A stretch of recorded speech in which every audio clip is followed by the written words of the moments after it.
Hello and welcome to Comic Conspiracy episode 632 for the week of Monday, March 10th. Happy Mario Day 2025. My name is Ryan Higgins. Who's here this week? Mario. Whoa. Luigi. Dude. It's a me. Toby. That's Toby. Kevin, you can also say hello. Hello. It's Kevin. Kevin's here as well. Hi, everyone. Hello. Yeah. Happy Mario Day for all of you that celebrate.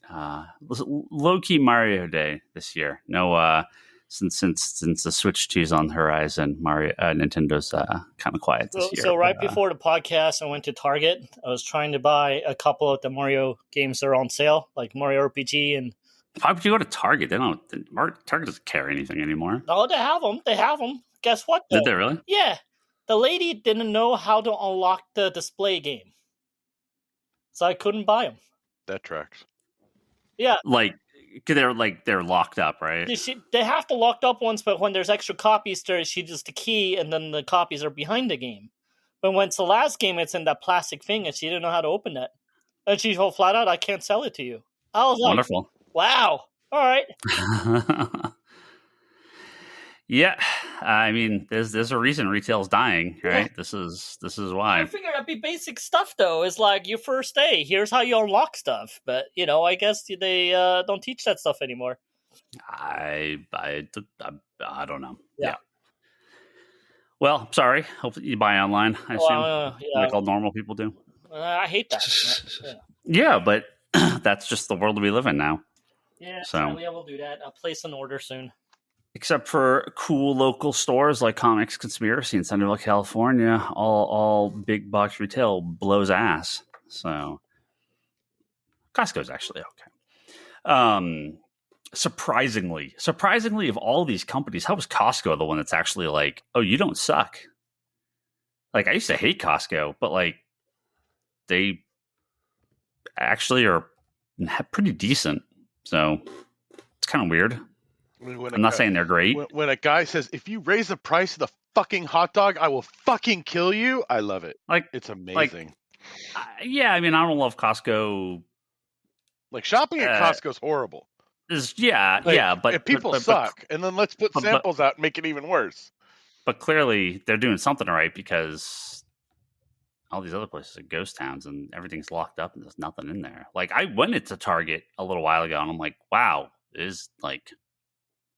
This Walmart, Target's turning into Walmart, which is pretty bad. Yeah, especially also with their just how they don't clean up anymore. Target used to be like Target was the shit for years. They clean Walmart because Walmart was like just a shithole.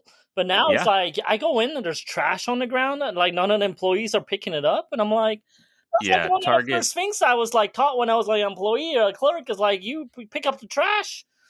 Look, lots of problems with big box stores. Don't get me wrong, but that's kind of what's out there now for a lot of these places. And Target for years, I was like, oh, Target's by far the best. Like they're well stocked, clean, tons of people, tons of employees, everything's there. Now it's fucking, it's horrible. Not horrible. It's bad.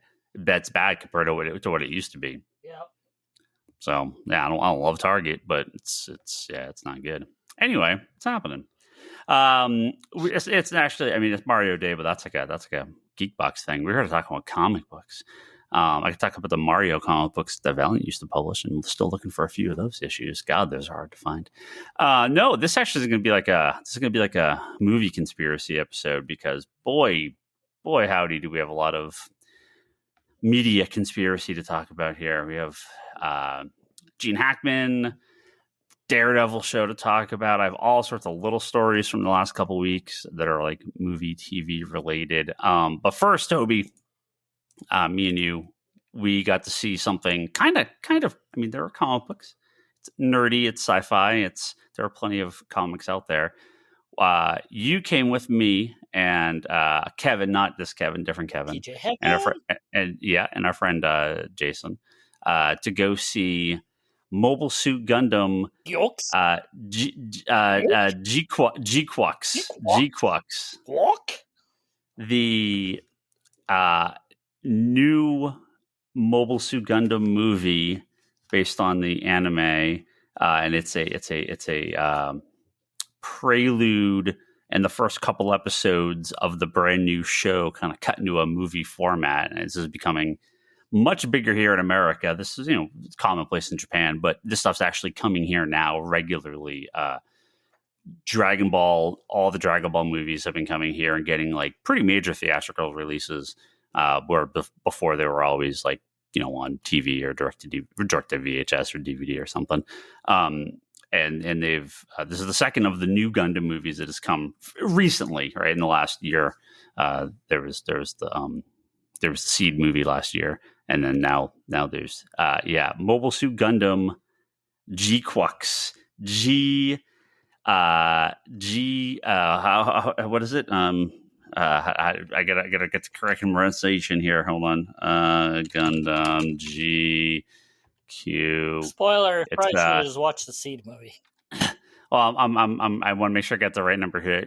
Capital G, capital Q, UU, capital X. There we go. The title should have given me a clue. that it was not going to be my cup of tea. The title should have just given me a clue. It is entirely my own fault, though, because how this happened was Ryan goes, "The new Gundam movie is coming. Do you want to go watch it?" I was like, "Absolutely yes." I had no idea what I was stepping into. Like, none. Well, I talked about this a bit on GeekBox about this, but for those that haven't seen it or don't know what this is, Mobile Suit Gundam is a long-running anime series about kids that get in giant mechs and go fight wars, and it's usually pretty fucking depressing, but there's a lot of cool, action. There's lots of alternate continuities and multiverse stuff. This is very common in Gundam. There's all sorts of different timelines of variations. They don't really cross over quite in the way that Marvel does or anything. But this was a brand new series. It's basically like the first 4 episodes made into a movie format by Hideki Anno and of Neon Genesis Evangelion. Some of the people who worked on Fooly Cooly, Utena, Sailor Moon, and it's basically the original show if the bad guys won. So it's that original kind of timeline. An event happens basically in the first episode of the show. Something different happens instead, and so the rest of the movie is that.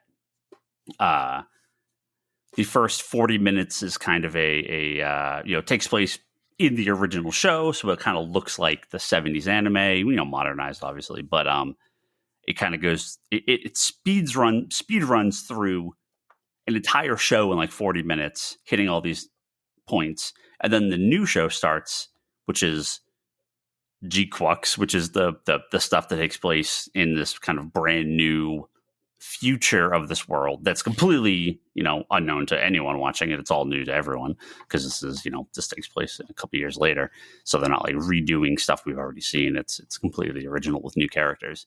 So I had an idea going in, like, okay, I kind of know what's going to go on with this, and even that, like, I was pretty, like, it's beautiful and the action's awesome, but I was like, wow, this is a lot.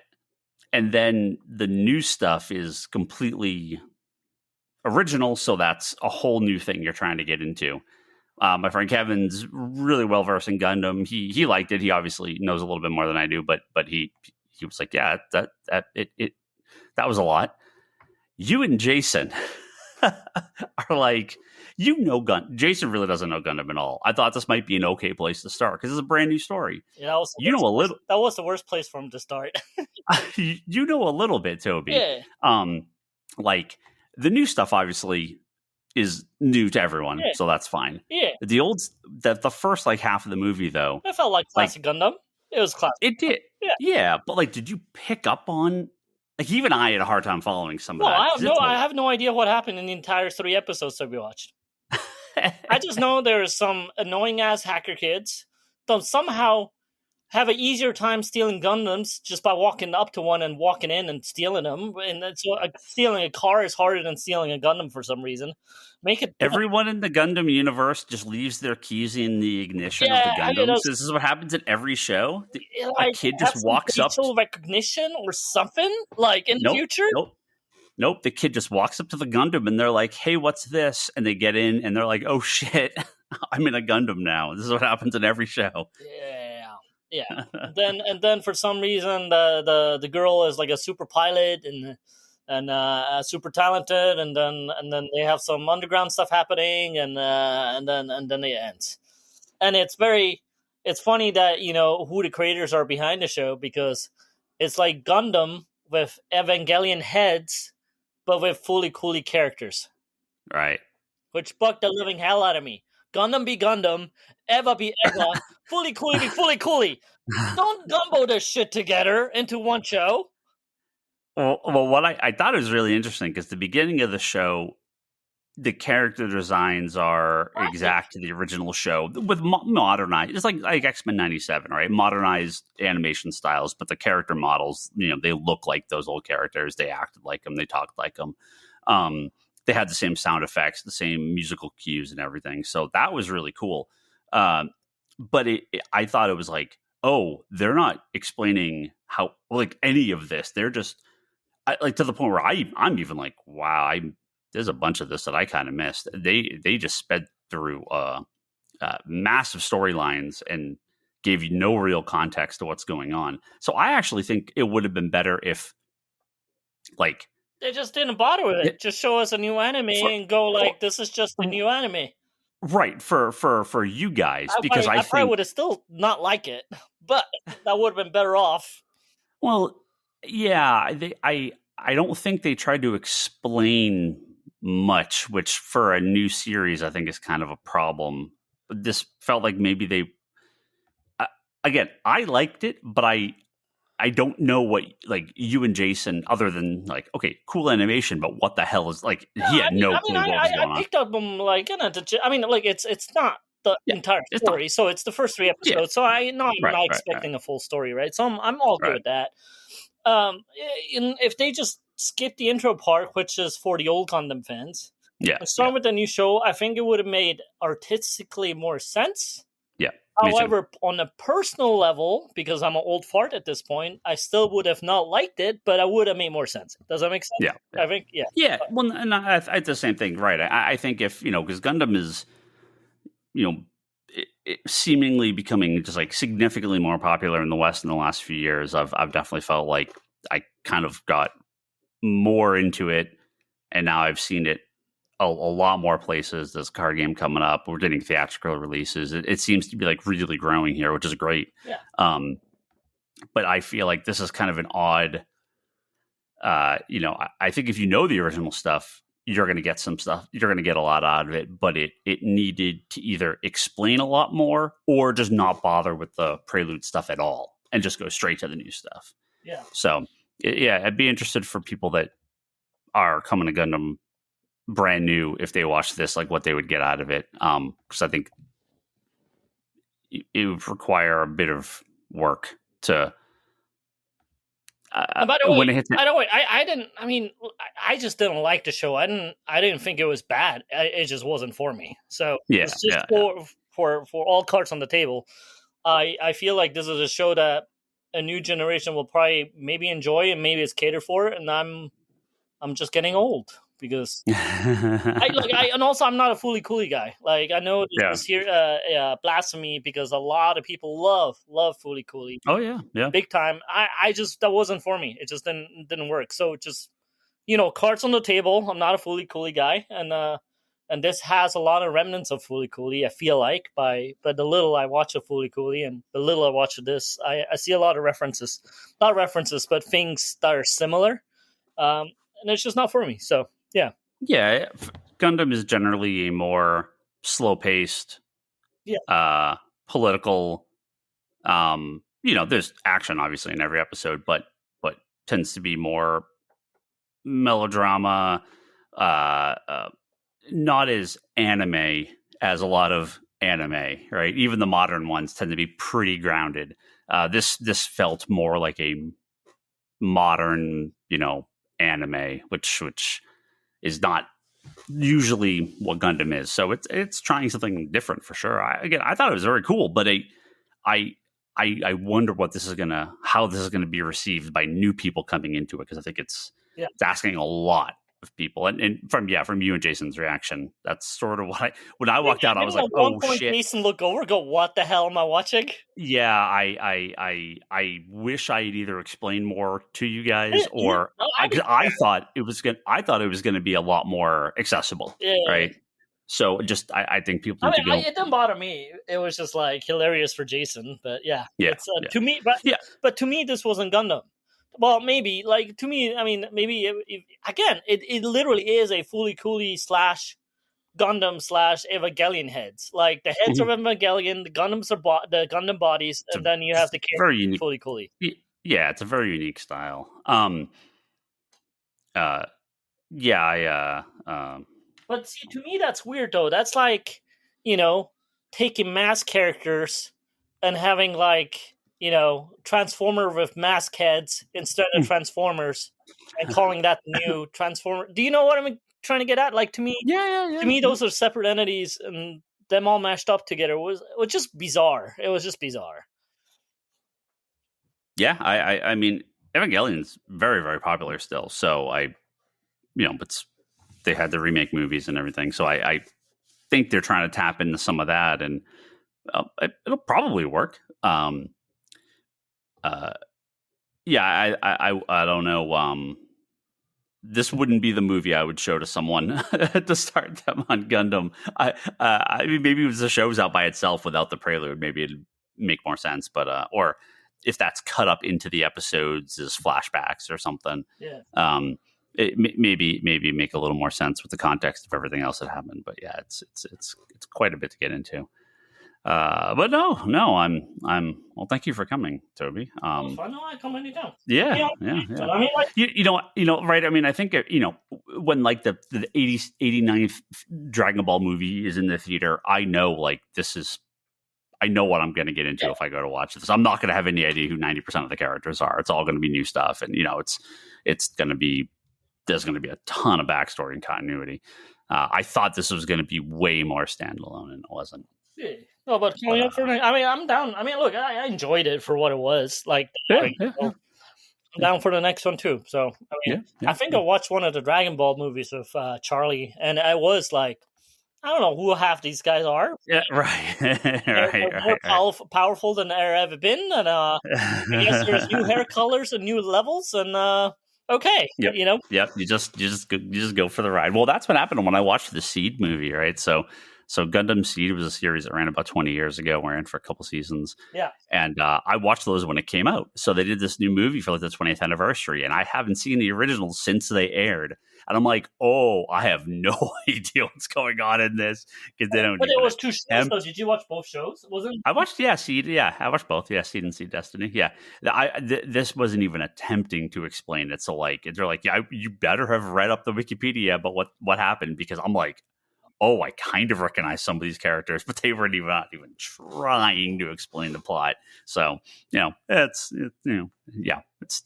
I understand. Well, but the Slam Dunk movie last year? Was it last year or 2 years ago? Oh, that was like an original thing, right? No, not really. Slam Dunk? No. Well, original as in it was the last match that they never got to animate. So the anime stopped before the manga stopped. Mm-hmm. So they never got to the end. And they had like 4 animated, like they had a feature movie and a couple of like straight to DVD movies back then. Yeah. But they never got to animate the end, like the very last match. Got it. So this is the last match, basically. The first movie is the end of the show. Yeah. Okay. But what was weird though is to change the main character. Mm-hmm. So they to make it more accessible, they made the point guard the main character. Mm-hmm. So if you know all the characters, there's still moments in there for all your characters. Mm-hmm. But, the redhead guy was the original main character, and he was no longer the main character, which threw me off quite a bit, because I had to watch it twice to actually go, wait, okay, to be okay with it first and to continue on. But I think it was just so to make it more accessible to new viewers that they just picked the main character on the team. Still the same team. It's still the same storyline. It still follows the original story. It's just a different main character or a focal point in this one, than it was in the entire show or all the manga. Yeah. Yep. It's I mean, we complain about movies being confusing and the shows being confusing here. Anime, they get to a whole other level over there. So, yeah. We just don't understand we're getting old, Ryan. That's all it is. Bottom line. Yeah.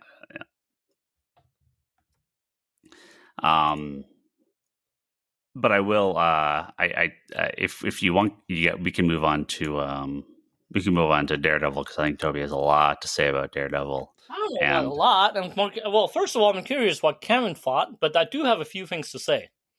Yeah. We'll talk Daredevil. Like I said, I got a bunch of other random stuff we could talk about. I'll kind of bring it up after. Just we'll see what the time's going to be. But I think Daredevil is going to be a big chunk of this conversation. Brock, I'm sorry you haven't watched Daredevil, right? No. Are you going to, or you just haven't seen it yet? No idea. I'm on the if it's finished. You're not boycotting the Marvel stuff. I'm just like, when it's all done and I feel like watching that and something else, I'll pay for 1 month of Disney Plus without ads and watch it and then be done. Sure.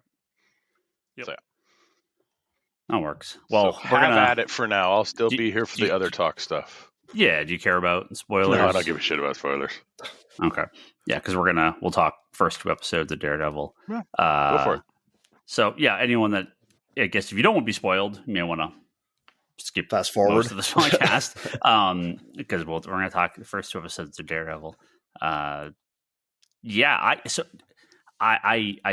talked to Toby a little bit. Kevin, I have no clue. I'm actually really curious about Kevin right now. Recap personal opinions on the Netflix show, just so we're all in the same space. Fucking loved it.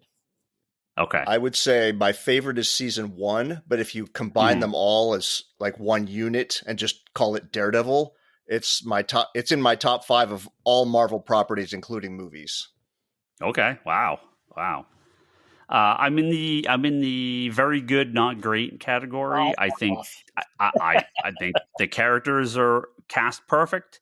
I think the actors are cast perfect. I think season 2 stumbled quite a bit. Half of it was great, half of it was not great. Yep. Elektra was the weakest part of the entire show. And season 3, they needed 5 other plots for those episodes because they took a lot of time spinning their wheels in that 3rd season. It was never the actors. It wasn't really the story. It was a lot of pacing issues, but that was pretty common that's common for a lot of shows these days, where I think we have a 2-hour movie, but we're making it a 13-episode TV show, and we forget how television works. I think these 2 episodes, not to jump too far ahead here, but these episodes remembered they were a TV show. So, I like Daredevil, the Netflix show, quite a bit, but I'm not as high on it as some people are. So Kevin, yeah, I'm really curious. I will let me to put a pin in what you were just saying. I will admit, when I say Daredevil is my favorite, I'm thinking primarily of season 1. Oh, and there's also those other 2 seasons. Well, I think I've said this on record on the podcast. I mean, I think the Punisher stuff is the best of Daredevil. I think the Punisher fucking Nelson stuff is like the best the show was. Just the other half of the season was a little like not so great. Okay, season 1 was very good. Yeah. Okay, I'll give 3 comments and I'll tag off to Toby. And then I have a totally random comment that I just learned about this show today. But anyway, here's the review. I actually did also learn a new thing about the show just recently. Okay, perfect. Well, we can combine those. Yeah, exactly. Okay, comment 1. I normally don't care about stories that are like, there's, drama on the set, or there's reshoots, or this and that, rewrites, because it's not my money. I'm not an investor, so I don't really care. The finished product is what matters to me, not how we get to the finished product. Sure. With that said, you can really feel that there are two different shows kind of stitched together here. Yes. More on that later. Well, I said this about Captain America as well, right? I mean, you could tell that there's I didn't a lot hear that of stuff. part.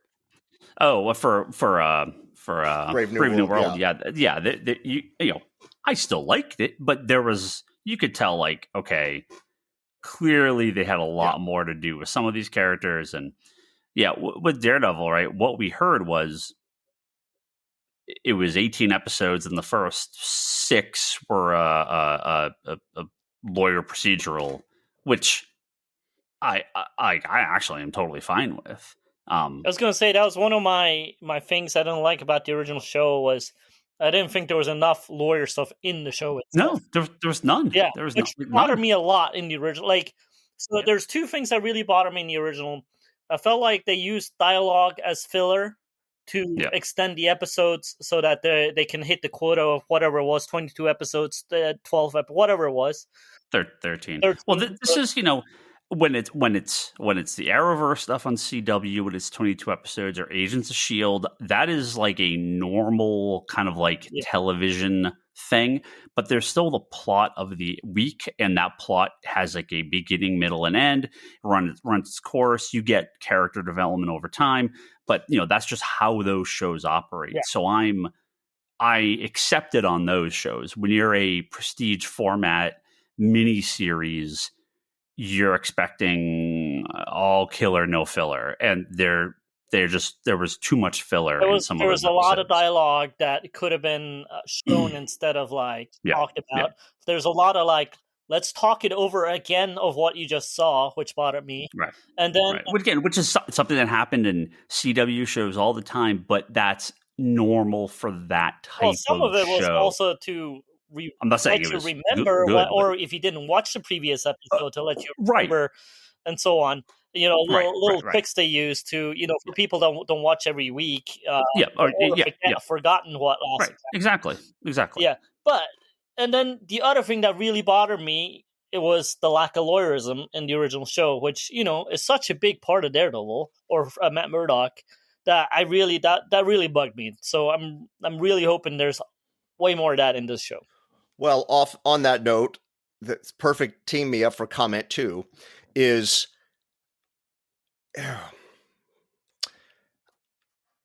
I really miss elements of the first show. Now, I know we're only talking about 2 episodes. I miss them working out of a shitty little office as Nelson and Murdoch. I like that better than Matt Murdock and doing LA Law, basically, with these new sidekicks. Yeah. I just you're calling back so much to the old show, but you're kind of dangling it, but not giving it in a satisfying way to me, just based on 2. So the things that are connected to the old show were my favorite parts of this new show. Which is really interesting about a comment I'll do later because about stuff I found out. Yeah. And so I was way less kind of interested in the new characters and the new stuff in this show so far. Yeah. No, some of it I found interesting because there's a new Ulrich or a next generation of Ulrich, but I feel like that cop that he meets, that's no longer a cop. Yeah, I feel like that's because Ulrich is no longer there. Yeah, I feel like that's a new Ulrich type of character that they're going to use throughout the show. Anyways, but I understand what you're saying. Yeah, and this is on me also because that actor who plays I can't think of that character's name now. Basically, his investigator. Yeah. That actor was on the show Homicide, which is one of my favorite shows ever. And so when I'm watching this, I'm just like, God damn, this is sure not as good as Homicide, which I know is not a fair criticism. Last comment, Toby. Yeah. I'm curious of where you are on this. The CGI is fucking horrible. Oh, yeah. Don't get me started. That bullseye fight is like video game level, and I don't mean a 2025 video game. But I'm hoping that's one of a thing, one of a kind, because from what I understand is all of that stuff is new. That got added last minute. Yeah. Make a connection between this show and the original show. Because in one of the interviews, I want to say, I saw Vincent D'Onofrio saying that he's so happy that they did that. So there's a connection between the old and the new because none of that was in it. Yeah, well, which was a big problem. Like, I have a real big problem with how the show was set up. The whole Big Bang beginning, I understand why they did it. It's been a long time. Let's come and do a big splash in the first 5 minutes. But it felt like it came all out of nowhere, and then the show starts. I almost preferred it if the show would have just started with, like, Daredevil waking up his apartment 5 years later. I actually wouldn't even mind if they actually played with the time. It's been 7 years since the last episode. Let's have it be 7 years later. And then through the show, you find out all the stuff that happened with flashbacks and so on and so on. I would have preferred that myself, which was my biggest negative point about the first episode. But there's a lot of stuff I really like.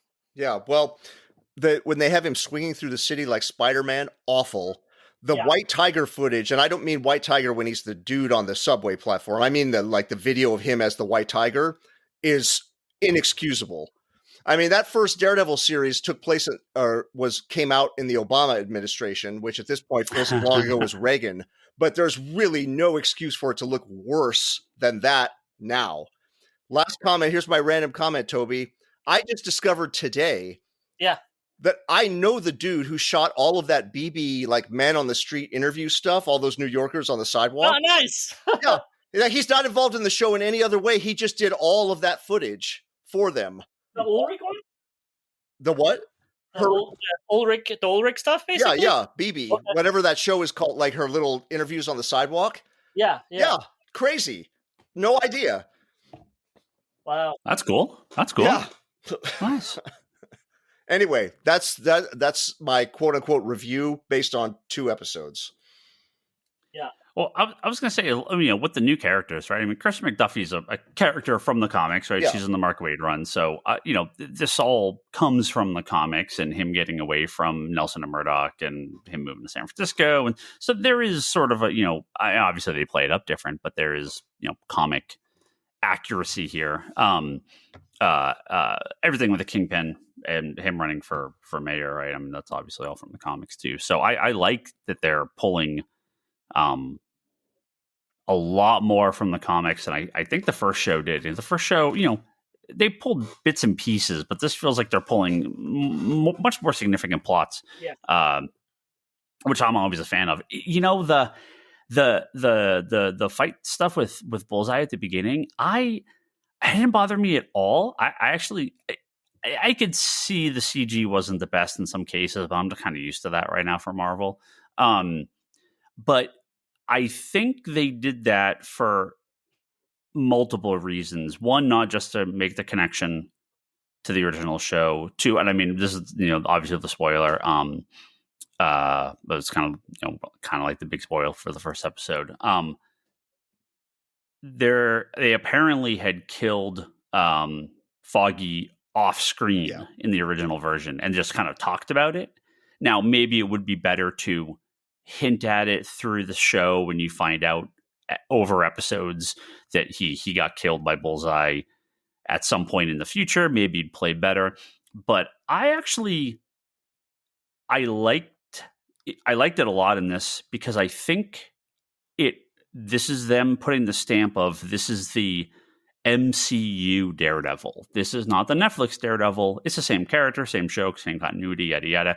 But we are now in the Marvel Cinematic Universe. This is him in costume, flipping around, doing Spider-Man stuff because that's Daredevil. So I actually like that quite a bit. I don't expect the entire show is going to be nonstop action. I expect most of it won't be, but I think it was a smart way to open the show to get people on board that are Marvel movie fans, because I think if we went those 2 episodes without him being in costume at all, that's a tough sell. So it didn't, the effects being not the best I've just kind of doesn't bother me anymore because that's just par for the course. It should though. Come on. This is not some indie operation out of somebody's garage. Hey, apparently the new Thunderbolts movie is indie A24 movie. That's what sweep up at the Oscars and Thunderbolts. That's what Toby's girlfriend was saying the other day. Yeah. So wait, I got a question for both of you. Right? Yeah. No, okay. Just make your prediction on this. One question. How many Oscars the Thunderbolts going to win? No, about Daredevil. I'm staying on topic. Somebody's got to. So we're on 2. There's 9 and then 9, right? It's a 2-part thing. Okay. No, I think it's just 9 episodes now. I think it's a split season, 9 and 9, right? I think that. I mean, it's weird. I heard it both ways, but I actually think it's just 9 episodes. Okay, well, my question stands. Let's just say of these 9, season 1 or whatever you want to call it, what episode does Matt Murdock put on the Daredevil costume?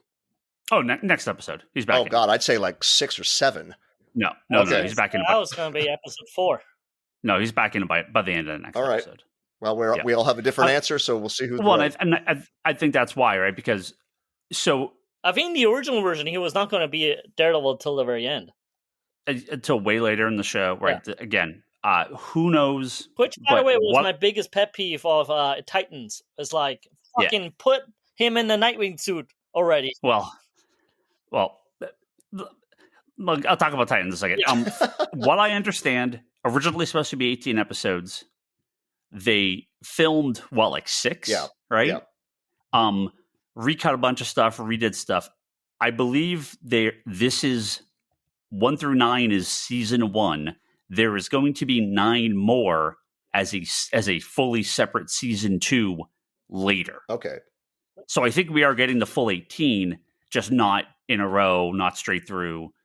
I believe that's the case. They're also, I want to say, I think they're back filming shooting like next week. They're filming season 2 now. Yeah. Right. They're about to. So I think they took those episodes they filmed, kind of cut it up and shoved it into season 1, and season 2 will be. There's going to be a Punisher special, I believe, in between, right? Yeah, movie. I think. Yeah, it's going to be kind of like a Disney Plus movie or whatever. And I think that's going to kind of be in between the 2 seasons as like a. I'm actually quite okay a one-off with that. special. If you don't have a full show of material, just make a special. Yeah. I'm all for it. Yeah, like, just do what you want to do. Like, who cares? Yeah, because you own Disney Plus, you could do whatever the hell you want. Yeah, because Punisher's going to be in this show at some point. Yeah. He's coming in, so I think they're adding some footage in season 1. They're going to do the special, and then he'll be the predominant character in season 2. I assume that's what's going to happen. But yeah, no, I think again, you want to give me a Disney Plus show of lawyer Matt Murdock, and he's Daredevil every other episode, in one scene in every episode to go get the information he needs. I'm totally down with that. But that's not the show that we're getting. That's not the show that I think that maybe the show is they were making, but that's not the show they want. So this is going to be a more superhero Marvel Cinematic Universe. Daredevil, I think he's in the costume next episode, because that was the end of this episode, right? I mean, he kills that cop, right? I mean, he kills at least one of them. He breaks his neck, right? When he threw him to the ground, it looks like his neck went. Well, so, if you see the guy in the next episode in a neck brace. Yeah. I also thought he killed Bullseye in the beginning, and then he survived. Well, so that I forgot that I was like, what the hell, Bullseye? I guess he could survive his drop. I forgot that they were doing that experiment on him in the end of the show. Yeah. I completely forgot. So yeah, Bullseye in the last show, they were giving him some updated like a metal skeleton or something. Yeah, is it Wolverine or something? But then that obviously never continued, so they didn't go anywhere with that. But I guess they're considering that canon, right? I mean that's still the case. Is that the same actor? Yeah, played Bullseye. Yeah. It's weird because you can't. He doesn't have a. He doesn't have you don't see his one. Yeah, you don't see his face or anything. My complaint, if this is the Marvel Cinematic Daredevil, which I mean, again, I feel like that's the case, right? Kingpin mentioned Spider-Man, right? So it's clearly this. Well, I'll be honest with you. I consider the Netflix part of the Marvel Cinematic Universe. They talk about the fall of New York and all of that stuff in it. Yeah, but they really kind of. Yeah, but they mention it. Shoved it in a corner. This is now it's real, right? I wish Bullseye had a costume. I wish he was more dressed up, not just his kind of all they had to do was add a dot on his forehead. Yeah. It didn't take much. No, a bullseye on his chest or something like that. Yeah, they missed. They were so close to putting him in like a real costume, and they didn't. But yeah, no, I think the whole point of the end of this episode is he's like, I've tried to not be Daredevil. I haven't been Daredevil for a year. I can't escape this, So I think he's in costume next episode. I think he's right back into it. But no, I really like the show. Can you kind of like Cap? Can you see the seams? Yeah, I think you can. But I think they actually did a pretty decent job of giving you enough action, giving you some cool fight scenes. I don't know if we're getting more Karen Page. I think most people assume Foggy's not really dead. Really? Maybe he is, but really? Oh, I definitely saw all sorts of comments of like. Well, I'm almost. I think I'd be pissed if he's not dead at this point. It's a comic book movie, but it's a year. It's a year has gone by. Yeah, a year went by. Matt Murdock's going to mope around for a year, and then they're going to Ra's al Ghul resurrect fucking Foggy Nelson. You don't think the Hand could have grabbed him and Elektra can now use him to? No, please, no. Elektra can use him to get back at. I really want Foggy to die in the first fucking 5 minutes. No, I thought that was very wasted and annoying. But they did what they did. But if they bring him back, I don't know how I feel about that either. So. I'm just saying, guys, it's a comic thing. I don't know. No way. Well, fucking next is Uncle Ben coming back. When the end of the season is they're around that Hand coffin thing, and you see Foggy's hand. Care about Foggy? Because Elektra can use him to get back at Matt. Ryan, you are pitching you're pitching a horrible Daredevil show. Stop it. You're making me like this less, even though none of that stuff happened. Yeah, dude, fucking get away from this. Far, far away. Even if you're like fucking Superboy and Legion shit, and then Jupiter Boy and Bouncy Ball Man, and stay the fuck away from Daredevil, please. Is there a Legionnaire named Jupiter Boy? There should be. Bouncy Ball Man. Yeah, that's my favorite. Yeah. Yes. Daredevil definitely is known for characters dying forever. That sure is a thing that's happened to Daredevil and Bullseye and Elektra and Kingpin and Punisher and every other character. Don't be sarcastic here, bitch. Asshole. They bring Karen Page back. Did they ever bring her back after? They did? Did they? No, they did not. No, I don't think they did. No, she never came back. Yeah. Right? I would have missed something big time if I didn't think that. Yeah. No, I don't think she ever actually came back. Yeah. But I really liked it. We're quite Penguin level, but as a comic book guy, Bullseye should have taken one of the Billy clubs from Daredevil and then threw that into Page. And then maybe you off Karen instead of Foggy would have been very comic book accurate, a la Kevin Smith style. Yeah, just stab her through the chest. Yeah, that would have been that shot of her lifting her up. No. That's Karen Page, not Elektra. Yeah, Karen. I know, but like he did to Elektra. Yeah, dude, that would have been very comic booky. So here's my confusion, and believe me, I'm not losing sleep over this. I'm just asking it for the sake of a podcast. How in the hell does the She-Hulk continuity fit with this? That's like a different character. Don't think of it that way. Somewhere else in the multiverse that She-Hulk show is happening. No, not even the multiverse. They just exist in each other's lives, and that's it. Don't overthink it. It's like in Doctor Who. It's a situation. Captain Jack. It's a situationship. He's very family, as much as he can be family friendly on Doctor Who, but when he's on Torchwood, he fucks anything that walks. So that's obviously not going to happen on the Doctor Who show, but in Torchwood, he's a little different. So in Daredevil, he's going to be Dark Devil. Daredevil, it's going to be rated mature. while he's going to be family-friendly Daredevil in the yellow costume when he's on She-Hulk. I'm totally good. Well, and this can be She-Hulk took place before the 1 year jump, and he's in a better place and happy and different costume, and we gave it up. So now he's, I like the way they did it in the show. They just showed you a shot off the different masks, say that exists, and then that's it. They don't do anything. Like I love that. I was like, cool. For the people that wanted to stay in continuity, it's in continuity. For the people that want to ignore that bit, they can ignore that bit. Like, so I'm totally happy with the way they did that. I mean, he was in Spider-Man too, right? It's like, yeah. You just 3. Spider-Man as well. Oh, he's in Spider-Man 3. Yeah, Spider-Man. Yes, Spider-Man as well. It just takes place whenever you want it to. I see what I just thought you said, and you didn't say it. I get it now. Sorry. It's after Kevin's laugh I realized what happened. Yes.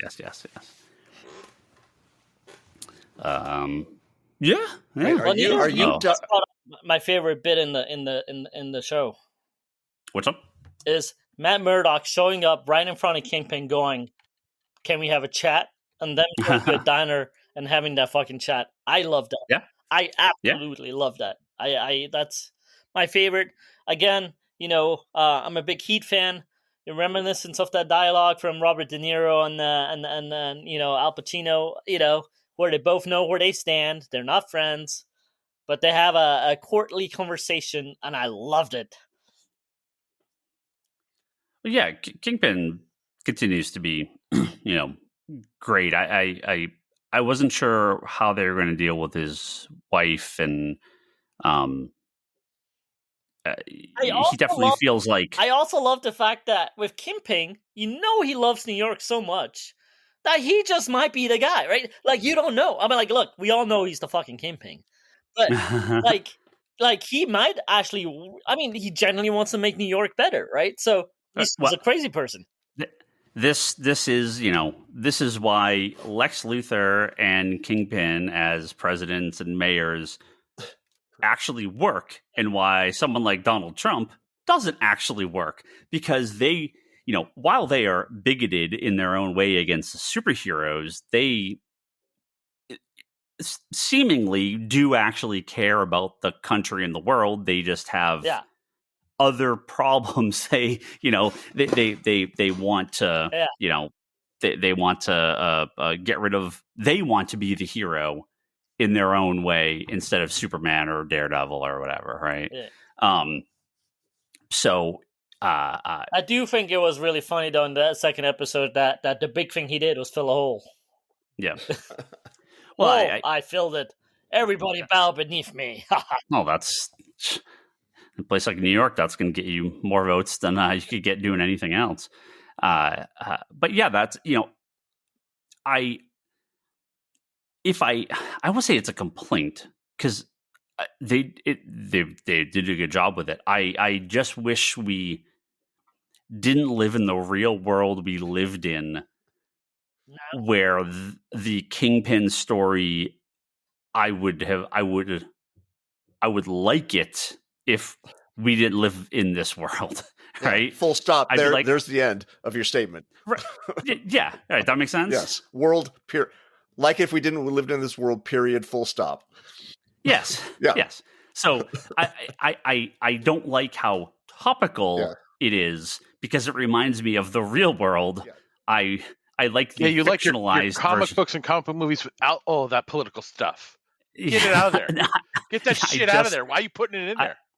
I just don't want to be continually reminded of the real world. We live in the shit show timeline, and how the supervillain is probably a better guy than the actual president of the United States. So I read One World Under Doom, the first issue, and I was like, oh my god, I'm rooting for Doom. Well, and that is this is a common thing with Dark Doom, especially, right? The best Doom stories, he loves Latveria. He loves the people there. He is their ruler, but he wants to, protect his kingdom under any means necessary. And it's the rest of the world that he hates. If you're on his side, you're good. I'm not saying that's right, but it's understandable. Especially if you're one of his people, you're like, yeah, this guy loves us and will do anything to protect us. Doesn't look so great if you're on the outside of that, though. Well, we should also, as long as we're here in this topic, shout out the Joker, because in the Batman Captain America crossover, when the Joker and the Red Skull are teamed up, as soon as the Joker finds out the Skull's a Nazi, he's like, F this. I thought we were just doing some crimes. I don't want to be involved with you people. Yeah. No, that's the I love when the internet finds that page. It's always some really funny reactions. Yeah. Yes, we should live in a world where you see stories like this, like President Luthor, Mayor Fisk, whatever, and roll your eyes and go, come on. Nobody would have ever voted for those guys. They knew who they were, right? But we live in this yes. world. I mean, I think with Lex Luthor, people don't. With Kingpin, they actually... people do, but, plenty of people side with a criminal, obviously. But with Luthor... I think people will side with Kingpin, like you said. They will vote for Kingpin, right? They will vote for Kingpin. Lex, I think he controls the voting machines and the software inside of it. So I think that's just mainly how he got that. I mean, at least in post-crisis continuity, to the point of that happening, I don't... Like, the average person thinks Lex Luthor... I mean, again, we now understand that all billionaires are supervillains, but at the time, I think the average person would have considered Lex Luthor a good guy, right? They don't know what the Justice League knows, right? But in Daredevil and Marvel, I think the average person knows the Kingpin was a mob boss. Right. So, but that doesn't mean that they blipped away for 5 years. They don't know this. Yeah, maybe they came back and they forgot. Maybe Kingpin had one more day. Yeah, maybe. Big thumbs up. Thumbs up for me. I give it a solid, just based on the 2 episodes, I give it a solid B so far. Okay. Yeah. Toby? Yeah, I wonder if it's going to get more comic booky. I'll rate it when the show's over. Yeah. I really like the first 2, and especially the first episode, how it ends. Well, I wonder if Kingpin's back for season 2, kind of with the way he was in season 1 in the original show, or if he's sort of like, this is the done in 1 season and he's out, or because I expect Punisher will be kind of more the main character in season 2. I just assume. I'm not pulling that from anything, but I want this show to go on for like 5 years, right? So I'm actually hoping that Kingpin becomes legit mayor. It stays the whole time. And stays the mayor while maybe he takes a back, like other shit happens. Daredevil Diesel, other shot. And as you go on deeper and deeper in the show, you're like, you peel layers away from Kingpin going, no, he is still the Kingpin that we all thought he was after all the time. But I kind of hope they, I really, really like him as Kingpin. I really like the whole, they know each other. They hate each other, yet they have respect for each other in a weird way. And I hope they can, as long as it's interesting, drag it on as long as they can. Well, I kind of feel like they'll only do it for season 1. Again, who knows? But he's going to break sooner than later, because you're getting this very forced, very liked Kingpin, and you could see he's like holding back the real Kingpin, Well, question: when he's in therapy and when he's having to talk to people. Is this the Kingpin from Hawkeye? Yeah, they acknowledge Hawkeye and Echo. They very quickly just sort of like. I like the side from Kevin. Yeah, I got shot in the face with this. But again, I like the way they did it. Yeah, they did it the best way they could have done it. Yeah. They laughed it off and they just continued on. Right? They even acknowledged it when he was talking to. Is it that in the same conversation where he was like, I had something like a daughter or something? Yeah. Was that with the wife or was that with is in the diner also? No, that's in the diner. Yeah. So I like that they just acknowledge it and then he moved on. He's like, yeah, I got shot in the face with a shotgun, but I healed. It's fine. I got over it. Yeah. It's all good. Yeah. Oh, something about the young generation. That's what he Can't even said. take a shotgun to the face nowadays. Yeah. What's the name of the villain of the show? I can't think of that character's name. The black and white. Blink. In this show, yeah. Muse. Yeah, Muse. Yeah, I expect he's got to be coming soon. If you've. Yeah, I don't think he's like the season-long villain. No, but it's that kid at the book signing, right? Yeah. I think he'll be, first half, I don't know if 4 seasons of Kingpin. No, it'd be slowly breaking down and murdering. Is like mayor, and then for the season is like, is he or is he not? Season 2 is like, I think he still is. Season 3, he's like fucking asshole. Season 4, he's back in jail. Yeah. I really like Kingpin in jail. Kingpin too, because yeah. I just don't know if we're gonna get him 4 seasons of him slowly killing people behind the scenes until he's caught. I mean, again, it'd be cool, right? But I just if they do it interestingly, right? I'd much rather them finish storylines up faster if they don't have a good take on it. If they have a good take, bring it on, man. Like, have it as long as it can be. Yeah. So are we going to put a pin in the topic till it's over? The show's over, or this season? We'll touch base on it from time to time if there's something to say. Yeah, right. yeah. No, I'll have to have a big, continual conversation about it. So, yeah, unless something crazy happens. But yeah. Well, I mean, you like all these things. If Leanne's in, then I know I'm good to watch them all. If she can't watch, if she drops, then it's like I still watch them obviously, but it's like okay, well, it's kind of takes a back seat. But she loved the first. Well, episode, when Foggy climbs out of his coffin and shambles back as a zombie, then we can in episode 5. Well, at that point, you better have the Marvel zombies face paint with black lines going down. And I'll have a throw in the shoulder. At that point, I'm in. Yeah. Foggy was a scroll. The real Foggy is being held somewhere. Yeah, hopefully not. Hopefully not any of that. That'd be bad. Because they're leading to Secret Invasion 2. But I just feel like they'll bring him back. That he's not actually dead. We've been here before. Before we go, we talked about Daredevil for a while. Before we go, I do want to talk, obviously, but Gene Hackman passed away. I guess it would have been last week, or I know 2 weeks ago as of this recording. Yeah, so 2 weeks ago. It was like right after we recorded the last episode. Obviously, we're talking about, speaking of Lex Luthor, we're talking about Gene Hackman here. Obviously, a very storied film career, but for us here on the podcast, obviously plays the greatest criminal mastermind of our time, Lex Luthor, and it was accurate when he said it then. Mm-hmm. I'd say it's maybe he's been supplanted.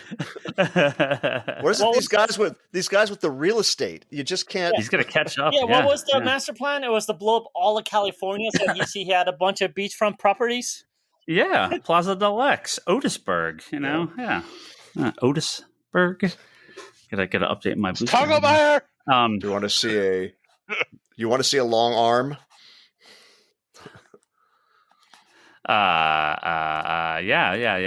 Former ruler of Australia. But yeah, no, a really sad story. Do you guys read what unfortunately seemingly happened? Yeah, his wife passed away. He in their house. He was 95. Likely medically unable to do anything with Alzheimer's, and just he also passed away in the house, and people didn't find either of them till like a week later. So really, really horrible situation. I'm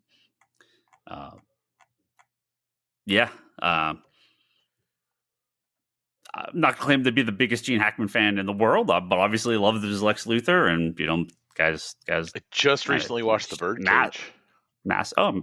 Birdcage is good. Massive acting career for 50 plus years. So sad times. Anyone, if you've got thoughts or favorite movies outside of Superman? Oh my God, he's one of the goats, man. And you know what the thing is? Is he's like every actor's favorite actor. That's how you know it's good. Yeah. But I mean, you could just it's just like a Hall of Fame career. Remove Superman. Yeah. I mean, The Conversation, The French Connection, Crimson Tide. Brock mentioned The Birdcage. Get Shorty. I mean, he's just great in Unforgiven, obviously, that he won the Oscar for. But he's just great in everything. I love Unforgiven. Yeah. That's a great movie. Yeah. So, Enemy of the State? Yep. Enemy of the State, a kind of a quasi-sequel to The Conversation, almost. Yeah. Secret stealth sequel, I guess you'd call it. Yeah. Always great in everything. Even if the movie is not good, he's still good. I just wish his last movie was Welcome to Mooseport with Ray Romano. And it's like, I don't know if he knew that was his last movie at the time, but it's just like, why did it have to be that? Raul Julia with Street Fighter? Yeah. Oh, right. So, yeah. So just like that. Hey, yes. At least Raul Julia has said he had like a major fun on doing that one. Yeah. So at least he had fun. And same category with Sean Connery in The League of Extraordinary Gentlemen. Yeah. Although that made him retire. So that was a known thing. But anyway, Gene Hackman was active since the 60s. Yeah. Right? It just was just in banger after banger after banger. Yeah. Awesome. Truly a GOAT. Mm-hmm. Yeah. I was introduced to him as Lex Luthor in Superman. So that's where I saw him first. I haven't seen a lot of his stuff, but I catch whenever he's in a movie I see, I'm like, oh, this is awesome. This is amazing. It's hilarious. Like, he does such a great job in everything that he was in, be it comedy, drama, all that stuff. He's a great actor. So, like, yeah, it's a loss. I didn't even heard of Welcome to Mooseport. I'm looking this up here. Yeah. Don't do too much research. Skip that one. Yeah, don't do too much research. Yeah. I would recommend, just as a random pick, kind of a sleeper Hackman movie, is The Quick and the Dead with Sharon Stone and Leo DiCaprio. Oh, that's it's the Sam Raimi Western. Sam Raimi. Yeah. That's right. I've never actually seen that. It's good. It's cartoonish like Evil Dead 2, but not to that extreme. So it walks this nice line where it's like almost Looney Tunes-ish, but also like dark and serious at the same time. It's very, very cool. If people haven't seen that, it's definitely worth checking out. Yeah, I think I saw that kind of come up in a conversation after he passed away, and I was like, "Oh yeah, that's right." Like, I mean, I love Sam Raimi, but it's one of the ones I hadn't seen. So it's kind of a weird, bigger movie for him too. Yeah. Well, did anyone see that Superman? The Chris Reeves documentary? No, not yet. Yes, watch it. It's on Max. It's perfect for home viewing. Yep.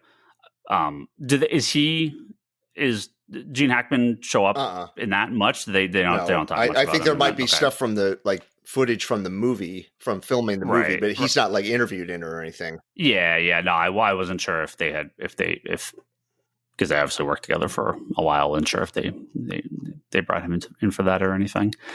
So sad, but it's he's still my favorite Luthor. I know it's more of a comedy Luthor, but he's still my favorite of all the live action ones. Yeah. I don't know what else would. I mean, of the live action ones, most of them tend to not. I mean, there's not really. We haven't gone to Luthor. There's only a couple yet. Yeah. For the movies, there's only a couple others, and we'll see if this new guy's any good. I mean, honestly, thought when they casted Kevin Spacey, I mean, take away all the other stuff that happened with him. Yeah. But when they casted him, I really thought we were going to get like Luthor, like that we know from the modern comics and the modern cartoons. And when he did Gene Hackman Luthor, I was like, no. Yeah. Yeah. It just wasn't. Yeah, it wasn't it. Yeah, it just wasn't the movie. Just Superman Returns just wasn't. Yeah, just wasn't the movie it should have been. No. So just unfortunate. But what are you gonna do?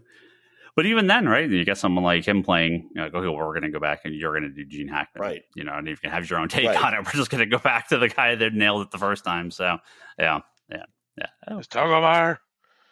Tessmacher. Tessmacher. He's not yelling at Raina Telgemeier. Sorry. Thank you. I was like, what starts with a T? But if you know, the sad thing is, if you think about that original Superman cast, how many are gone now?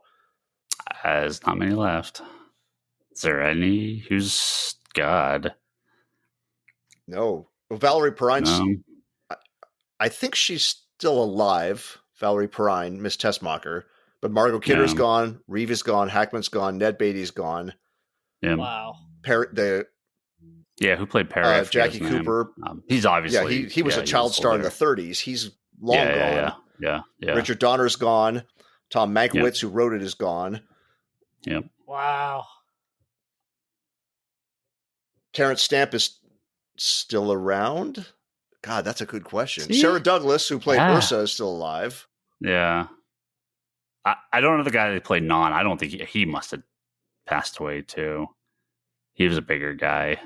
I don't know. Terrence Stamp's still alive? That's a stumper. That's like a good trivia. That's a good trivia question. The internet. He is? Yeah. He's still around. Yeah. Yep. He's coming on 90. He's definitely pretty old. Jack O'Halloran. Oh no, he's alive. Jack O'Halloran does those those autograph shows sometimes. Yeah, he's alive too. Yeah, he's still alive too. So you've got the three Kryptonian villains are still around. Just because they got thrown into the Phantom Zone. So that's they're good. Yeah. All right. Well, that's a movie conspiracy episode. We did it. We talked about all the movies. I should actually say, because our next episode will be coming right on the right about the time it's going to happen. So if you are listening to this podcast, you're a customer at the store, or even if you're not a customer and you're local and you want to come by on the big night, Tuesday, March 25th. Oh, for fuck's sake! I will not be here. But Toby, other people working. Toby, Lane, and Brock will be running our 6:08 p.m. sale of Batman 158. Hush 2 Part 1 by Jeff Loeb and Jim Lee. Nah, you want to have a store after it's all done? You have like 3 of us there. I know. Yeah, you guys going to have to handle the massive crowds coming in for Hush 2. The Dream Team returns 20 years later to do a follow-up. And in current continuity follow-up, Jim Lee, Jeff Loeb, Jim Lee's drawing all 6 issues. The final issue has a major turning point for Batman, and we'll relaunch a series of the new number 1 coming up by Matt Fraction in September. So this is the start of that. So this is not a flashback story. This Batman takes place in continuity with the current stories. So if you're a reader of the comic book, then you'll want to check it out. If you've only ever read Batman Hush, you can also still check this out, because the point of this is to connect back to stuff from that original story. But yeah, we're doing a Tuesday night at 6:08 p.m. It does obviously Hush started in Batman 6:08, so it's 6:08 p.m. We can sell Batman 158. We have all sorts of variant covers. There's a special set on the website. If you go to comicsconspiracy.biz, you can buy a set of all the open order covers, and the 1-in-25 cover. You get that for free. And it comes with the issue 159 ash can that's exclusive to comic stores participating in the Tuesday night sale. So you'll get a copy of that as well. $69.99, can't beat that. $70 for all the special covers to come with 158, or all the open order covers. But the 1-in-25 for free. That's the deal right there. Save $25. Pick up this set from us. And obviously they'll all be available for sale at the store. We don't stay open super late after they go on sale, so people can show up at 5:30, start prepping. We'll kick everyone out shortly after 6:08, and so Brock can get the books on the wall for Wednesday, because it is going to be I'm gonna go home and eat. It's going to be a massive week of new comics. that weekend. I'm not going to be here. I'm going to be gone for a couple days, but then I'll be back on Thursday. So go say hello to Brock and Lane and Toby. Let me man in the fort for me for a day or two while I'm gone. I end up doing this a fair amount. By Batman Hush. Yeah. It's great. Do we also want to announce the April thing? Meanwhile, part 2 is coming. What April thing? The signing? Oh, I can. Yeah. Well, let me actually get this up. I don't have it in front of me. See, this is why you gotta remind me about this stuff before, not while we're in the middle of recording. And you can tell me what I'm doing. Because God forbid we should lose the illusion this is a well-crafted, prepared. This machine is not oiled for shit. Let me tell you. While these 2 comics I'm about to mention are out on Wednesday, March 26th. You should buy them, and then you should come back on Sunday, April 20th at 1 p.m. because Matthew Rosenberg, writer of We're Taking Everyone Down With Us, the new comic from Image Comics, along with Tyler Boss, the writer of You'll Do Bad Things from Image Comics, will be at Comics Conspiracy on Sunday, April 20th, 1 p.m., signing for a couple hours. Their new Image series that are both launching at end of March, as well as we'll have copies of their other works and books and you can buy from them. So yeah, very excited to get them in. Matthew Rosenberg is awesome. Talked with him a lot online through the years. They're doing a nice, like a 30 comic store tour, East Coast, West Coast. I think gave me like the full list. I have it here. Yeah, they had a full list that they've been promoting. I know that we share the same day with Cape and Cowl. Yeah. So I was like, that's a great pairing right there. Yep, they're going to be up there that night. We're going to be in the morning. Cape and Cowl has announced a new location for the Cape and Cowl Con. Yeah, they're moving to a new spot. Yep, a much bigger spot, so that should be good. I really enjoyed the last one. Yeah, I've heard it's great.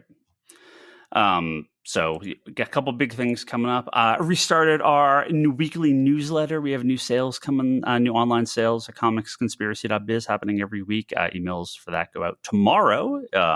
You can make an account on our website if you want to be added to the mailing list. The other new, man, we are full of like shop news. This is people have asked.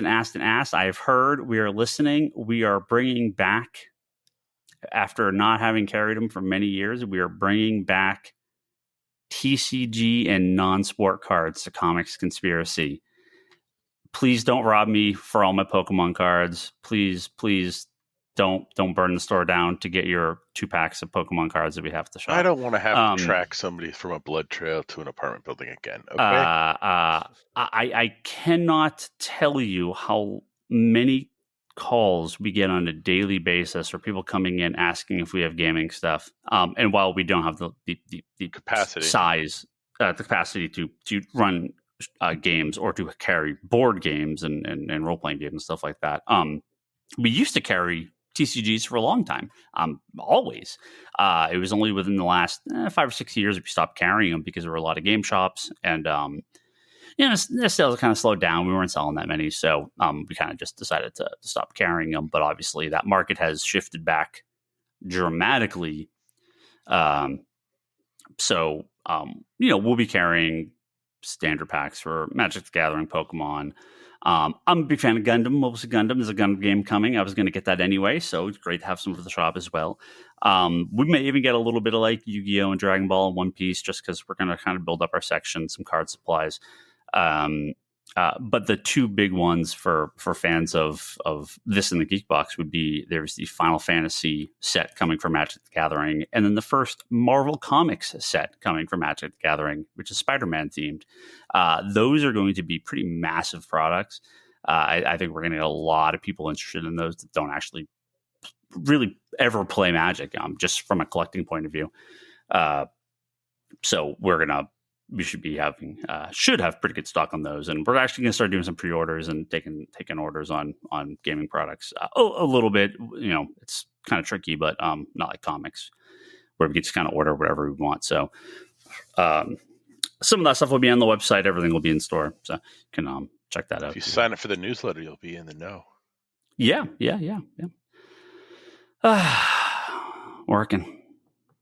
working. Gotta make that Pokemon money, man. It's crazy. It's real crazy. It's just ridiculous how it's even more popular than it's ever been. It's pretty unreal. So, we carried Pokemon day one. We carried Magic. I was playing Alpha Magic with Donald and Anthony. After closing, going to Donald's house and playing playing Magic and Jihad and we started Star the Magic Trek Club at our high school. I know, the Star Trek Next Generation Decipher card game. Oh, those are the Next days, Gen man. TCG. I had that. Yeah. I used to play those all the time. I think I came into Magic around 3rd or 4th edition. Oof. It's been a long time since I've played. Very long time. Well, that's it. We're going to go. Thank you all very much for listening to this wonderful podcast. Thanks, Edward at geekyvillain.com, Joe Duff, Kelsey May, Craig Anderson at the Executive Evolution Podcast, and Jimmy Rivera at the Social Forum Podcast, as well as at DDT Wrestling Podcast on YouTube. It's a podcast about wrestling. You should go listen to that on YouTube. And I saw some crazy stat that YouTube has something like 1 billion hours of podcasts a month or something ridiculous. Yeah, people love watching podcasts on YouTube. You can watch this podcast on YouTube. It's a black screen with our logo on it, but it's got our voices. That's what matters. Exactly, Kevin. Exactly. So tantalizing. I don't know why anybody would do that. Well, if YouTube is what you do, you can put this on, and it's on in the background. You can listen through YouTube. It's a thing people do. You can go to comicconspiracypodcast.com, find our episodes there in more traditional podcasting forms, as well as Apple Podcast. Patreon.com/comicconspiracy. Kick us a couple bucks to help support this podcast. Always appreciated. And comicsconspiracy.biz is where you can go buy that Batman set, buy those Magic cards that are coming out. We're taking some pre-orders on toys. Weekly sales on there, 20% off.